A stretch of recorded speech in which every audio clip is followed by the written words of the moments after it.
Assalamu alaikum. My name is Nadia Johnson and I'm an American Muslim just like many of you. Years ago, I was blessed to travel to Egypt to study Arabic and the Quran.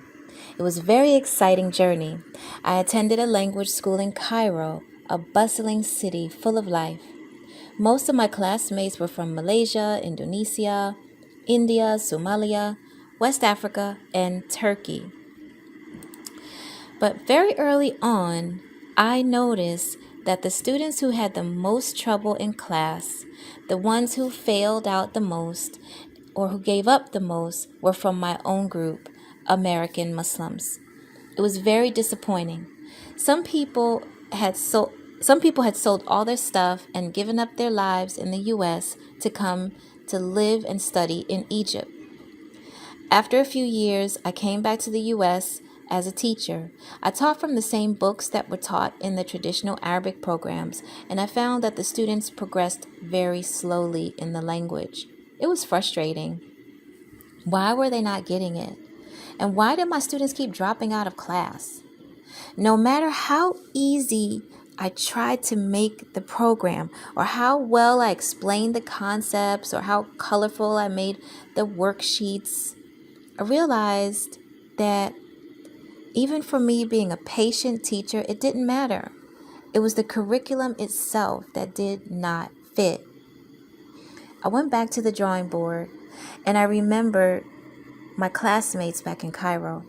I realized that the thing that the other ethnic Muslim groups all had in common was that they had all grown up reciting and listening to the Quran. So the Arabic language for them was not a new language. This was the obvious answer. So 3 years ago, Alhamdulillah, right before Ramadan, Allah inspired me with the Quran in My Heart program, which is now a series of 2-month courses designed to teach Arabic with the Quran as the centerpiece for grasping the language. First, you learn to read from Alif Ba. Once you master reading, then you go to the next course, which is the words or kalimat of the Quran. You start to build a vocabulary. You start to identify words, the foods of the Quran, the animals of the Quran, the insects, the geography of the Quran. In the next course, intermediate levels 1 and 2, you start to learn some basic grammar and sentence structure. And in the advanced level, you go on to learn the art of tajweed, the art of recitation. Most importantly, throughout all of these course levels, you're actually reading the Quran. You're actually connecting with the words of the Quran. All the while, you're developing your tongue for speaking and recitation. You're developing your ear for listening. You're developing your eyes for decoding the letters and the words and the sentence structures.